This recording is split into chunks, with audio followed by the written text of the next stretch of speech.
Some say a man's best friend is his dog, but for our protagonist, it was his shiny, expensive car. A gleaming beacon of his achievements, the car was his pride, his joy, and his obsession. Day in, day out, he lavished attention on it, spending countless hours washing, polishing, and admiring its sleek contours and sparkling finish. His love for the car was profound, a love so deep it often left his family in its shadow. His wife, patient and understanding, often found herself competing for his attention. And his little 4-year-old daughter, full of life and innocence, yearned for a bond with her father that extended beyond the gleaming metal of his prized possession. They felt his affection for the car, saw the adoration in his eyes, and couldn't help but feel a pang of neglect. Yet they hoped for a change, a shift in his priorities. But for him, it wasn't just a car to him, it was a symbol of his success, his pride and joy. But one day the innocence of a child collided with the vanity of a man. On this fateful day, the man's little girl, in her pure curiosity and wonder, left a scratch on the side of the shiny object her father treasured so much. She was utterly oblivious to the fact that her innocent act would ignite a volcano of anger in her father. Overcome by a wave of rage, the man lost sight of what truly mattered. He lashed out, striking his daughter's hand with such force that it sent a shockwave of pain coursing through her tiny frame. In the heat of the moment, his vanity had clouded his love, his judgment, his humanity.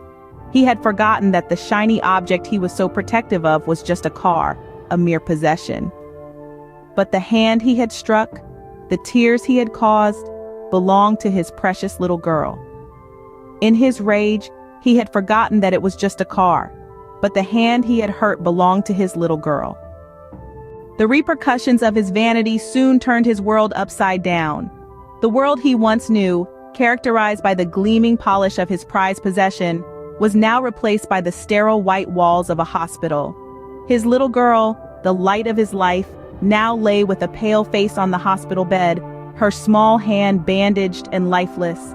The doctors, with solemn faces, revealed the devastating news. They would have to amputate her hand. The words hung heavy in the air, a nauseating reality that the man could hardly comprehend. His heart pounded in his chest, guilt gnawing at his insides.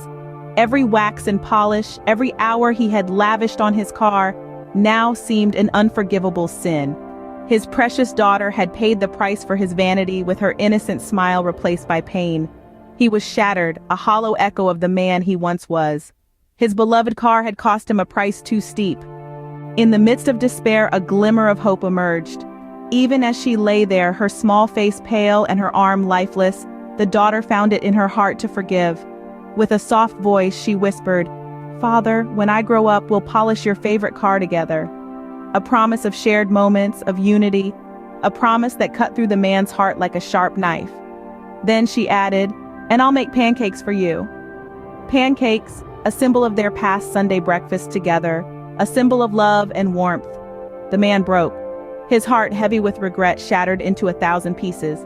He wept, his tears falling like a poignant rain on the sterile white hospital sheets. He vowed to change, to reevaluate his priorities, to love more and value less. His daughter's forgiveness was his redemption, his second chance. In the end, it wasn't the car that needed polishing, but the man's priorities.